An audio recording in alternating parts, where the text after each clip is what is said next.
رمضان المبارک کا مہینہ وہ مبارک مہینہ ہے، اس مہینے کے اندر اللہ تبارک و تعالیٰ اس کی برکت سے مومن کے رزق میں اضافہ فرما دے۔ حضرت سلمان فارسی رضی اللہ تعالیٰ نقل کرتے ہیں کہ رسول اللہ صلی اللہ علیہ وسلم نے ارشاد فرمایا، رمضان کا مبارک مہینہ وہ عظیم مہینہ ہے جس مہینے میں مومن کا رزق بڑھ جاتا ہے۔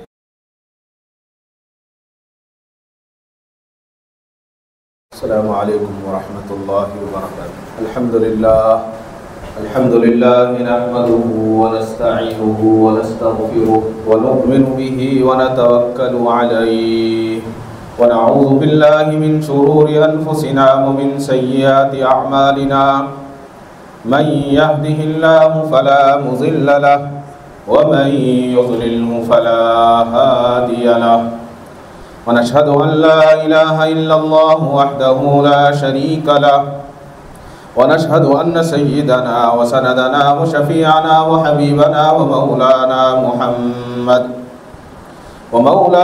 محمدا عبده ورسوله أما بعد فأعوذ بالله من الشيطان الرجيم بسم الله الرحمن الرحيم يا أيها الذين آمنوا كتب عليكم الصيام كما كتب على الذين من قبلكم لعلكم تتقون صدق الله مولانا العظيم وصدق رسوله النبي الكريم وعلى آله وأصحابه وأزواجه وذرياته وأهل بيته أجمعين والحمد لله رب العالمين۔ محترم حضرات، قرآن کریم کی ایک آیت آپ کے سامنے تلاوت کی ہے جس میں اللہ تعالیٰ نے ارشاد فرمایا، اے ایمان والو تم پر روزے فرض کیے گئے جیسا تم سے پہلے لوگوں پر فرض کیے گئے تھے تاکہ تم پرہیزگار بن جاؤ۔ رمضان المبارک کا مہینہ روزوں کے فرض کا مہینہ ہے۔ پورے سال میں ایک مہینہ اللہ تعالیٰ نے ایسا انعام کا مہینہ مومنین کے لیے رکھا ہے کہ اس مہینے کے 30 دن کے 30 روزے فرض کیے۔ اسی لیے رمضان المبارک کا مہینہ سال کے تمام مہینوں کا سردار ہے۔ حدیث میں ہے، حضرت ابو سعید خدری رضی اللہ تعالیٰ نقل کرتے ہیں کہ رسول اللہ صلی اللہ علیہ وسلم نے ارشاد فرمایا، رمضان المبارک کا مہینہ تمام مہینوں کا سردار ہے اور حرمت کے اعتبار سے ذو الحج کا سب سے زیادہ عظمت والا مہینہ۔ ایک اور روایت میں ہے جس میں نبی کریم صلی اللہ علیہ وسلم نے ارشاد فرمایا، مسلمانوں پر کوئی مہینہ ایسا نہیں گزرا جو رمضان سے بہتر ہو اور منافقین پر کوئی مہینہ ایسا نہیں گزرا جو رمضان سے زیادہ برا ہو۔ رمضان المبارک کا مہینہ افضل کیوں ہے؟ یہ اللہ تبارک و تعالیٰ کا پسندیدہ مہینہ ہے۔ رمضان المبارک کا مہینہ وہ عظیم مہینہ ہے جس میں سب سے افضل کتاب، سب سے اعلیٰ کلام قرآن مجید اللہ تبارک و تعالیٰ نے نازل فرمایا۔ اللہ تعالیٰ نے ارشاد فرمایا، شہر رمضان الذی انزل فیہ القرآن، رمضان کا مہینہ وہ مہینہ ہے جس میں قرآن کریم اتارا گیا ہے۔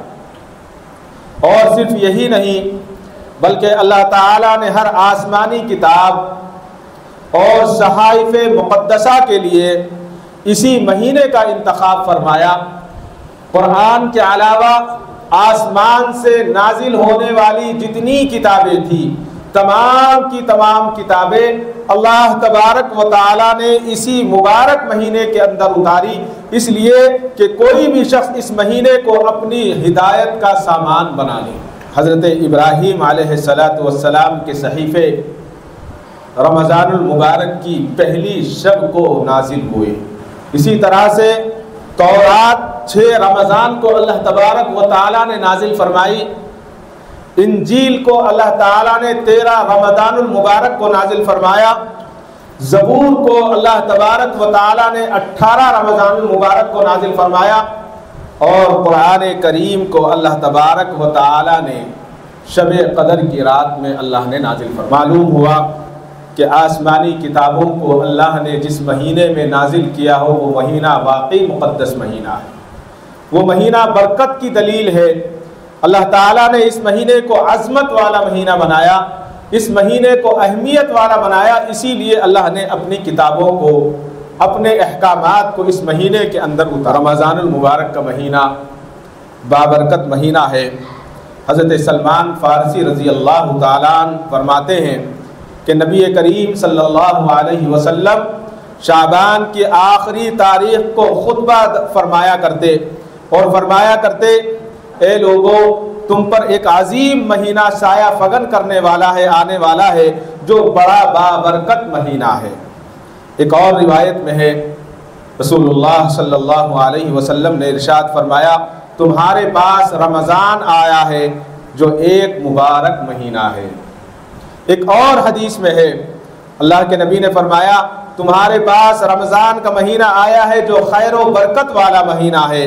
ایک اور روایت میں ایک دفعہ نبی کریم صلی اللہ علیہ وسلم نے ارشاد فرمایا، رمضان کا مہینہ آ گیا ہے جو بڑی برکت والا مہینہ۔ رمضان کا مہینہ کوئی عام مہینہ نہیں ہے، رمضان کا مہینہ وہ مہینہ ہے جس مہینے کے اندر اللہ تبارک و تعالی آسمان دنیا پر جو آسمان کے دروازے ہیں وہ سارے کے سارے دروازے اللہ تبارک و تعالی رمضان المبارک میں روزے دار کے لیے کھول دیتے ہیں، جس کی تفصیل ایسے ہے کہ حضرت ابو ہریرہ رضی اللہ تعالیٰ عنہ نبی کریم صلی اللہ علیہ وسلم سے نقل کرتے ہیں کہ جب رمضان کا مہینہ داخل ہوتا ہے تو آسمان کے دروازے روزے دار کے لیے کھول دیے جاتے ہیں۔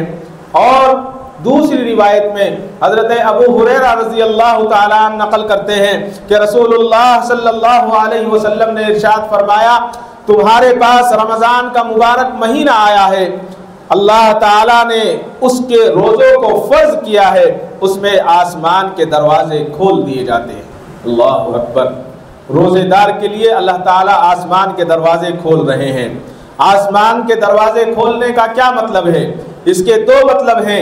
ایک یہ ذکر کیا گیا ہے کہ رحمتوں کے نازل ہونے کے لیے آسمان کے دروازے کھل جاتے ہیں، اور دوسرا مطلب یہ ہے کہ آسمان کے دروازے اعمال کے بلند یعنی قبول ہونے کے لیے کھول دیے جاتے ہیں، جس کی وجہ سے اعمال کی توفیق بھی خوب ملتی ہے اور ان کی قبولیت بھی نہایت اعلیٰ درجے کی ہوتی ہے۔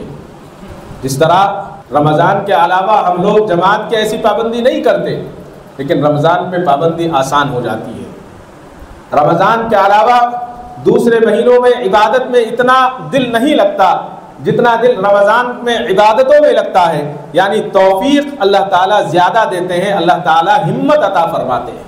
تو رمضان المبارک کا مہینہ بڑا مبارک مہینہ ہے، اور جب رمضان المبارک کا مہینہ آتا ہے، ایک اور روایت ہے حضرت ابو ہریرہ رضی اللہ تعالیٰ عنہ فرماتے ہیں کہ رسول اللہ صلی اللہ علیہ وسلم نے ارشاد فرمایا، جب رمضان کا مہینہ آتا ہے تو اللہ تعالیٰ کی جانب سے جنت کے دروازے کھول دیے جاتے ہیں۔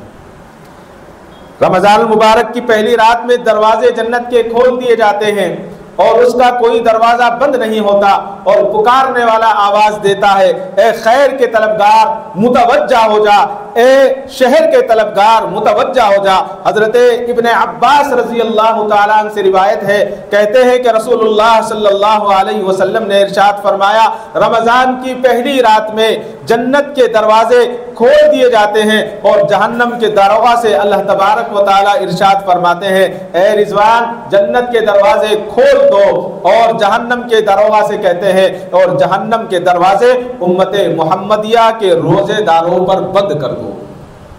سبحان اللہ! فرمایا کہ جنت کے کھول دو اور دوزخ کے بند کر دو۔ کس کے لیے؟ فرمایا جو روزہ رکھتے ہیں ان کے لیے۔ ہاں، اللہ تعالیٰ نے رخصت بھی عطا فرمائی ہے۔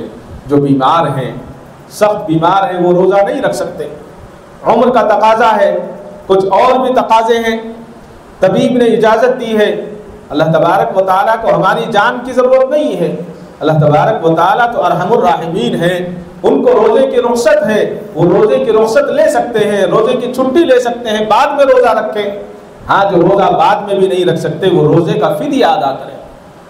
لیکن افسوس تو یہاں ہوتا ہے کہ نوجوان لڑکا 25-30 سال کا ہوتا ہے، کلے کے اندر گٹکا دبائے ہوئے، تمباکو رکھے ہوئے گھومتا پھرتا ہے، جی کاروبار کرنے والے کاروبار کر سکتے ہیں، رمضان تو ہمیں ٹریننگ کا مہینہ ہے کہ کاروبار کیسے کرنا ہے، سچائی کے ساتھ ہمیں کاروبار کرنا ہے۔ کہتے ہیں کہ نہیں، کاروبار کا مسئلہ ہے لہٰذا ہم جو ہے روزہ نہیں رکھ سکتے۔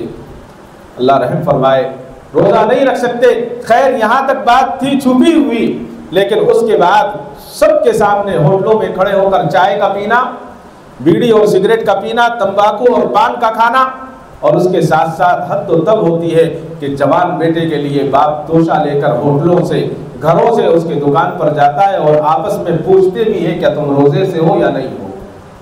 افسوس کی بات ہے، رمضان کا مہینہ ایسا عظیم مہینہ ہے، ایسا عظیم مہینہ ہے کہ اس مہینے کے اندر اللہ تبارک و تعالی جب رمضان کی پہلی شب، پہلی رات ہوتی ہے تو شیاطین کو اللہ تبارک و تعالی شیاطین کو قید کر دیتے ہیں۔ بخاری شریف کی روایت ہے، یعنی شیاطین کو زنجیروں میں جکڑ دیا جاتا ہے، وہاں تو شیاطین قید ہو جاتے ہیں، اور جو اللہ کے نیک بندے ہیں وہ اللہ تعالیٰ کی عبادتوں میں لگ جاتے ہیں۔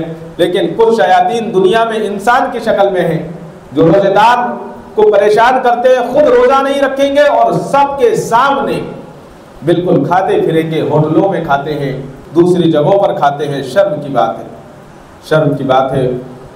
ایک یہودی کا واقعہ بڑا مشہور ہم نے بار بار سنا کہ ایک یہودی کا لڑکا رمضان المبارک کے اندر بازار میں کھڑا ہوا کچھ کھا رہا تھا۔ یہودی نے اپنے لڑکے کو گھر لے کر گیا اور اس کے ایک تھپڑ مارا اور کہا کہ شرم آنی چاہیے، رمضان کا مہینہ چل رہا ہے، مسلمان روزے سے ہے تو ان کے سامنے کھانا کھاتا ہے، شرم آنی چاہیے۔ بات ختم ہو گئی۔ چند دنوں کے بعد اس یہودی کا انتقال ہوا۔ کسی بزرگ نے دیکھا کہ وہ یہودی جنت کے اندر ٹہل رہا ہے، جنت کے اندر گھوم رہا ہے، تو انہوں نے کہا کہ تم تو یہودی تھے اور جنت کے اندر کیسے، کیا بات ہے؟ کہا کہ میں یہودی ضرور تھا، میں نے ایک مرتبہ اپنے بچے کو روزے داروں کے سامنے کھانے سے روکا اور اس کو تنبیہ کی، اللہ نے اس کی برکت سے اللہ تعالیٰ نے مرنے سے پہلے کلمہ نصیب فرمایا اور میں کلمے کے ساتھ میری موت ہو گئی، اور جب میری موت ہو گئی تو اللہ تعالیٰ نے مرنے کے بعد مجھے جنت عطا فرمائی ہے۔ یہ صرف اس لیے کہ میں نے روزے دار کا اکرام کیا ہے، اور روزے دار کا اکرام کیا ہے، روزے کا اکرام نہیں کیا، رمضان کا اکرام نہیں کیا، صرف یہ اکرام کیا ہے کہ روزے دار کے سامنے نہ کھایا جائے۔ اللہ تبارک و تعالیٰ اس کے لیے یہ عطا فرماتے ہیں۔ رمضان المبارک کا مہینہ وہ مبارک مہینہ ہے، اس مہینے کے اندر اللہ تبارک و تعالیٰ اس کی برکت سے مومن کے رزق میں اضافہ فرما دیتے ہیں۔ حضرت سلمان فارسی رضی اللہ تعالیٰ عنہ کی طویل حدیث آپ نقل کرتے ہیں کہ رسول اللہ صلی اللہ علیہ وسلم نے ارشاد فرمایا، رمضان کا مبارک مہینہ وہ عظیم مہینہ ہے جس مہینے میں مومن کا رزق بڑھ جاتا ہے۔ اور یہ حقیقت بھی ہے کہ ہم ہر شخص اپنی ماتھے کی آنکھ سے ہم دیکھتے ہیں کہ رمضان المبارک کے اندر ہر آدمی وقت پر کھاتا ہے اور اچھے سے اچھا کھاتا ہے، کتنا بڑا مالدار ہو، کتنا غریب ہو، اللہ تعالیٰ دونوں کو برابر کھلاتے ہیں۔ مالدار آدمی ایک بڑا تاجر، بڑا بزنس مین جو اپنے بزنس میں بہت آگے بڑھا ہوا ہے، لیکن اس کو وقت پر کھانا نصیب نہیں ہوتا، اس لیے کہ وہ اپنے کام میں اتنا مصروف ہے کہ وقت پر کھانا نہیں کھاتا۔ لیکن رمضان المبارک کا ایک ایسا مبارک مہینہ ہے کہ جب مہینہ آتا ہے تو وقت سیکنڈ کے حساب سے برابر وقت پر وہ افطار کرتا ہے، برابر وقت پر وہ سحر کرتا ہے۔ یہ اللہ تبارک و تعالیٰ کے انعامات تو ہم اپنی آنکھوں سے دیکھتے ہیں، چاہے وہ غریب ہو یا امیر ہو، اللہ تبارک و تعالیٰ تمام کو بہترین کھانے نصیب فرماتے ہیں۔ یہ سب رمضان المبارک کی برکتیں ہیں جو اللہ تعالیٰ ہر صاحب ایمان کو نصیب فرماتے ہیں۔ رمضان کا مہینہ یہ عظیم مہینہ ہے جس کی نسبت اللہ تبارک و تعالیٰ کی طرف کی گئی ہے۔ نبی کریم صلی اللہ علیہ وسلم نے ارشاد فرمایا، رمضان المبارک کو اللہ تعالیٰ کا مہینہ قرار دیا ہے، چنانچہ ارشاد فرمایا اللہ کے نبی نے کہ شعبان میرا مہینہ ہے اور رمضان اللہ کا مہینہ ہے، شعبان میرا مہینہ ہے اور رمضان اللہ کا مہینہ ہے۔ اور اس کے بعد حضور اکرم صلی اللہ علیہ وسلم نے ارشاد فرمایا، جس نے رمضان کا ایک روزہ بغیر کسی پریشانی کے، بغیر رخصت کے، بیماری کے ترک کر دیا، وہ ساری زندگی بھی روزے رکھے تو اس کو پورا نہیں کر سکتا۔ بہت سارے احباب یہ کہتے ہیں کہ رمضان کے بعد رکھ لیں گے، بالکل نہیں۔ ہاں، تکلیف ہے، پریشانی ہے، بیماری ہے، سفر ہے. آج کل تو سفر بھی بہت آسان ہو گیا ہے. آج کل تو سفر یا کار سے ہوتا ہے، بس سے ہوتا ہے، ٹرین سے ہوتا ہے. رخصت ملی ہے اس میں، لیکن کوشش یہ کی جائے کہ رمضان المبارک کے روزے ہمارے رخصت نہ ہو، روزے نہ چھوٹیں. اور جس نے رمضان المبارک کی مخالفت کی، اللہ کے نبی نے فرمایا روزہ نہ رکھنے والا نبی کریم صلی اللہ علیہ وسلم کا حقیقی دشمن. فرمایا 3 چیزیں ایسی ہیں جو شخص ان چیزوں کی حفاظت کرے گا وہ میرا دوست ہے، اور جو انہیں ضائع کرے گا وہ میرا حقیقی دشمن ہے. فرمایا پہلا جو نماز کا پڑھنا ہے، دوسرا روزے کا رکھنا ہے، اور تیسرا فرمایا کہ ناپاک ہوتے ہی فوراً غسل کر لینا. یہ 3 چیزیں ہیں. اگر یہ 3 چیزیں انسان کرتا ہے تو اللہ کے نبی صلی اللہ علیہ وسلم کا دوست ہے، اور اگر نہیں کرتا تو وہ اللہ کے نبی کا دشمن ہے. رمضان المبارک کے روزے، اس کی اہمیت کیا ہے؟ گزشتہ جمعہ بھی میں نے عرض کیا تھا کہ ہر چیز کا ایک پیمانہ ہے، ایک تھرمامیٹر ہے. نماز پڑھیں گے تو اتنی نیکیاں، جی حج کریں گے تو یہ ثواب ملے گا، فلاں کام کریں گے تو یہ ثواب ملے گا، صدقہ کرنے پر اللہ یہ انعام دیں گے. لیکن ایک سامان ایسا ہے جو روزے کے تعلق سے یہ ہے کہ اس کا کوئی ہمیں کہیں حساب نہیں ملتا، کوئی میٹر نہیں ملتا. اس لیے حضرت ابو امامہ رضی اللہ تعالیٰ عنہ فرماتے ہیں کہ میں نے رسول اللہ صلی اللہ علیہ وسلم سے معلوم کیا کہ یا رسول اللہ مجھے کوئی بہترین عمل بتائیے. تو اللہ کے نبی صلی اللہ علیہ وسلم نے ارشاد فرمایا روزہ رکھنے کو اپنے اوپر لازم کر لو، کیونکہ اس کے برابر کوئی چیز نہیں ہے. اپنے اوپر ضروری کر لو. اور نسائی شریف کی روایت ہے، رسول اللہ صلی اللہ علیہ وسلم سے یہ سوال نقل کیا ہے کہ کون سا عمل سب سے اچھا ہے. آپ صلی اللہ علیہ وسلم نے ارشاد فرمایا روزہ رکھنے کو اپنے اوپر لازم کر لو. اور ایک دوسری روایت میں یہ الفاظ ہیں روزہ رکھنے کو اپنے اوپر لازم کر لو کیونکہ اس جیسی کوئی دوسری چیز نہیں ہے. سبحان اللہ، کتنے فضائل ہم نے روزے کے تعلق سے پڑھے ہیں اور سنے ہیں. قیامت کا دن ہوگا، ہولناک منظر ہوگا، ہر طرف افراتفری کا عالم ہوگا، ہر آدمی نفسا نفسی پکارے گا. بہت ساری روایات ہیں، کوئی گھٹنوں تک پسینے میں ڈوبا ہوا ہوگا، کوئی ناف تک پسینے میں ڈوبا ہوا ہوگا، کوئی چہرے تک ڈوبا ہوا ہوگا، کوئی آنکھ تک، کوئی ناک تک ڈوبا ہوا ہوگا. کیا ہولناک منظر ہوگا. ہر طرف آدمی اپنی پڑے گی، نہ باپ بیٹے کا ہوگا، نہ بیٹا ماں کا ہوگا، نہ بیوی شوہر کی ہوگی، نہ بچے باپ کے ہوں گے. کیا منظر ہوگا. ایسے منظر کے اندر فرماتے ہیں کہ اللہ تبارک و تعالی جہاں لوگ حساب کتاب میں پھنسے ہوئے ہوں گے اس وقت اللہ تعالیٰ اپنے پسندیدہ اور محبوب بندے جو روزہ رکھنے والے ہوں گے ایسے بندوں کے لیے اللہ تبارک و تعالیٰ دسترخوان بچھائیں گے. اللہ اکبر. دسترخوان بچھائیں گے. حضرت عبداللہ بن رواح جو کبار تابعین میں شمار ہوتے ہیں وہ فرماتے ہیں کہ قیامت کے دن جب لوگ حساب کتاب میں ہوں گے اس وقت روزے داروں کے لیے دسترخوان لگائے جائیں گے اور وہ لوگ دسترخوانوں پر بیٹھ کر پیش بہا کھانے میں مصروف ہوں گے. سبحان اللہ سبحان اللہ. مجھے اور آپ کو ہر مومن کو اللہ تعالیٰ اس دسترخوان پر بیٹھنا نصیب فرمائے. کتنا مبارک دسترخوان ہوگا. ایک طرف حساب کتاب چل رہا ہوگا اور ایک طرف کھانا کے دسترخوان لگے ہوئے ہوں گے. اور وہ دسترخوان کسی بادشاہ دنیا کے بادشاہ کا نہیں ہوگا. وہ دسترخوان تو سارے عالم کو پالنے والے کا، ارحم الراحمین کا ہوگا، رزاقوں کے رزاق کا ہوگا، تمام کو رزق دینے والوں کا دسترخوان ہوگا. کیسا وہ دسترخوان ہوگا اس کے نہ ہم منظر کشی کر سکتے، نہ ہم اس کو سمجھ سکتے، نہ ہم اس کو جان سکتے، نہ ہم اس کو بتا سکتے. وہ تو اللہ ہی جانتے ہیں کہ کیسا دسترخوان ہوگا.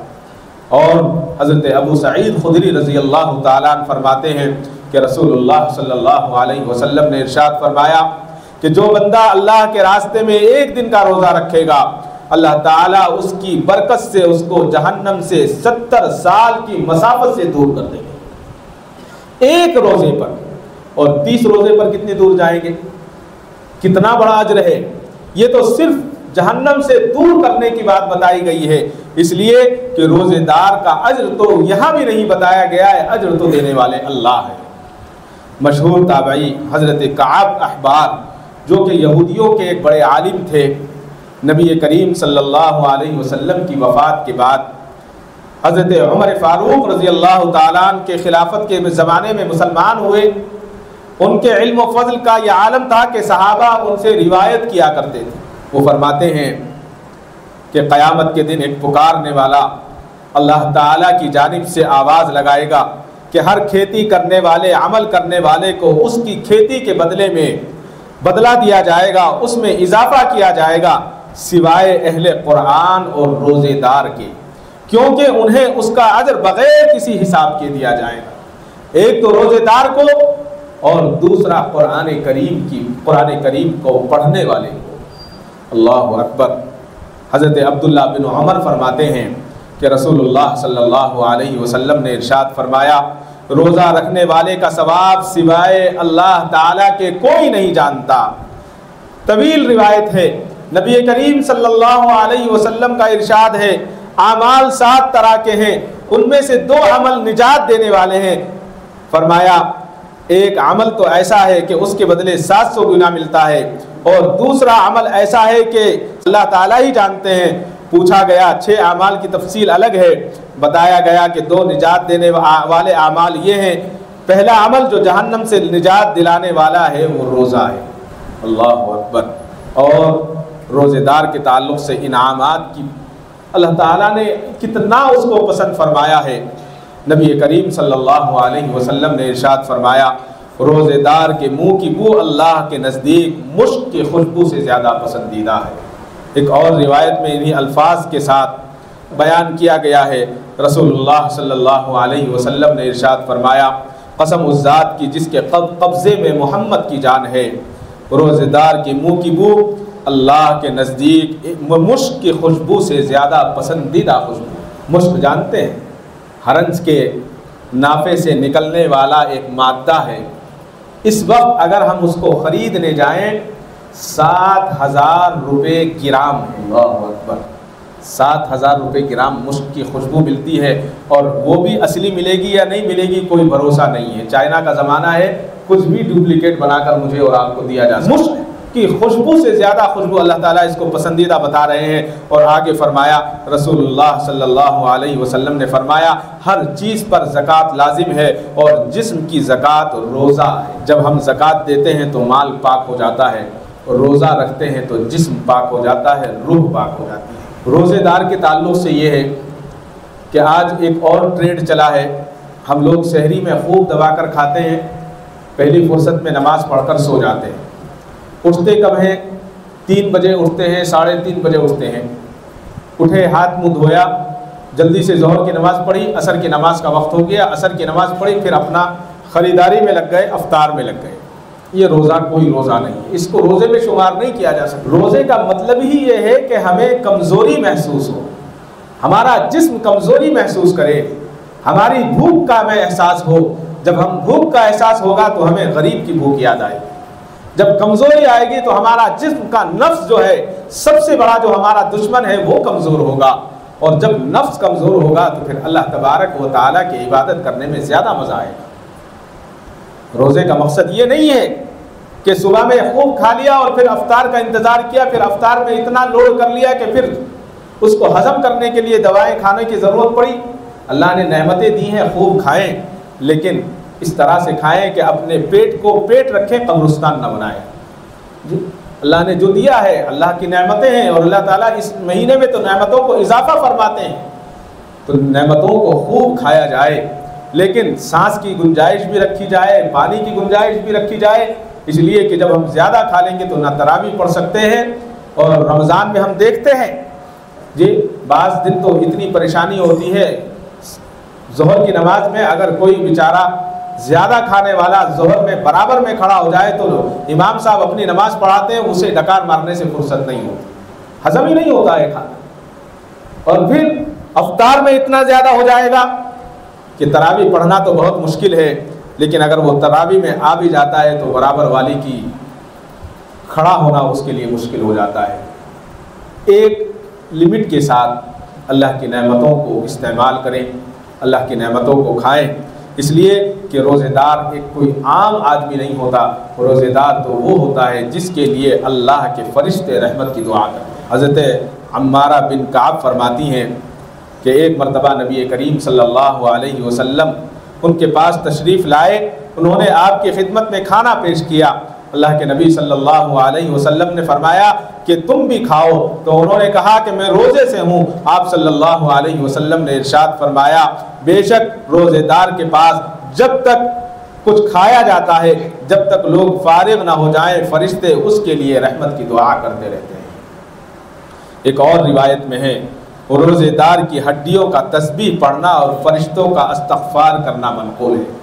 حضرت بلال رضی اللہ تعالیٰ عنہ کے بارے میں آتا ہے کہ ایک بار حضور اکرم صلی اللہ علیہ وسلم کے پاس آئے، حضور صلی اللہ علیہ وسلم کھانا تناول فرما رہے تھے، آپ نے انہیں کھانے کے لیے بلایا، انہوں نے کہا کہ یا رسول اللہ میں روزے سے ہوں، تو اللہ کے نبی صلی اللہ علیہ وسلم نے فرمایا ہم اپنا رزق کھا رہے ہیں اور بلال کا رزق جنت میں ہے۔ اس کے بعد حضور نے فرمایا اے بلال کیا تم جانتے ہو جب تک روزے دار کے سامنے کھایا جائے روزے دار کی ہڈیاں تسبیح پڑھتی رہتی ہیں اور فرشتے اس کی مغفرت کی دعا کرتے رہتے ہیں۔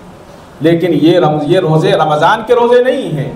کہیں آپ یہ کہیں کہ یہ کہا گیا ہے کہ روزے دار کے سامنے بیٹھ کر کھایا جائے، یہ غیر رمضان کی بات ہے۔ اگر غیر رمضان میں روزے دار کے سامنے کھایا جاتا ہے تو روزے دار کی ہڈیاں بھی اس کے لیے تسبیح کرتی ہیں اور دعائیں کرتی رہتی ہیں۔ یہ تو فرشتوں کی بات ہے۔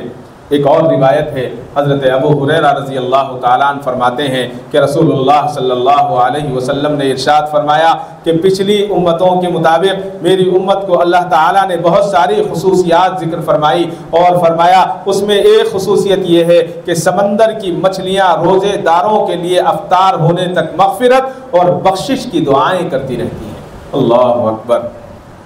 جیسا کہ میں نے عرض کیا کہ حضرت علی کرم اللہ وجہ فرماتے ہیں کہ رسول اللہ صلی اللہ علیہ وسلم نے ارشاد فرمایا جو شخص روزہ رکھنے کی وجہ سے کھانے پینے سے رکا رہا، حالانکہ اسے کھانے پینے کی رغبت بھی تھی لیکن اللہ تعالیٰ کے ڈر سے وہ رکا رہا، اللہ تعالیٰ اسے جنت کے پھل کھلائیں گے۔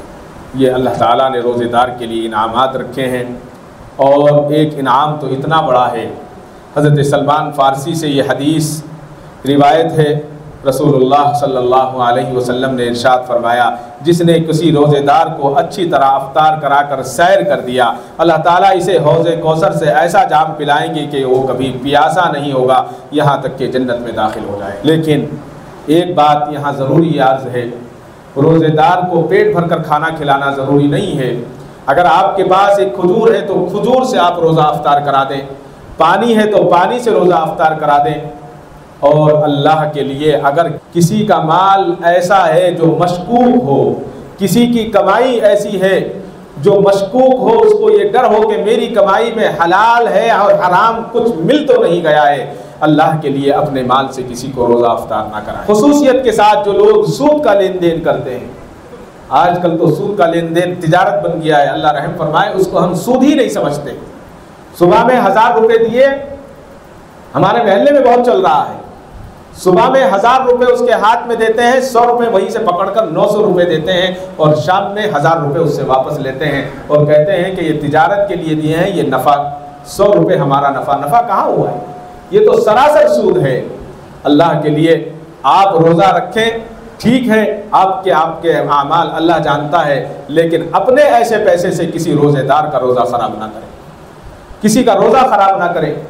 کسی روزے دار کو، اس کو تو پتہ نہیں ہے بیچارے کو، وہ روزہ رکھے ہوئے ہے، حرام کے پیسے سے کسی کو روزہ افطار نہ کرائیں، خود بھی نہ کریں، دوسرے کو بھی نہ کرائیں۔ اور خصوصیت کے ساتھ جہاں رمضان شروع ہوا بہت سارے جو ہے بازار میں آ جاتے ہیں، جی کسی کا میں نام نہیں لے رہا ہوں، ہمارے یہاں افطار پارٹی ہے، ہمارے یہاں افطار پارٹی ہے۔ اللہ کے لیے اپنے گھر میں اللہ نے ہمیں جو دیا ہے اپنے بچوں کے ساتھ افطار کریں، اپنی مسجد میں افطار کر لیں، ہم بچوں کے ساتھ بیٹھ کر افطار کریں گے، سب کے ساتھ مل کر دعا کریں گے، اس سے بہتر کوئی موقع نہیں ہے۔ ہم اپنی تجارت میں ہیں، اپنے ملازمین کے ساتھ بیٹھ کر افطار کریں، ایسا نہ ہو کہ یجمان الگ بیٹھے ہوئے ہیں، کام کرنے والے الگ بیٹھے ہوئے ہیں۔ اسلام نے یہ نہیں سکھایا، اسلام نے تو یہ سکھایا ہے کہ ہم سب برابر ہیں، ایک ہی صف میں کھڑے ہو گئے محمود و ایاز، نہ کوئی بندہ رہا نہ کوئی بندہ نواز۔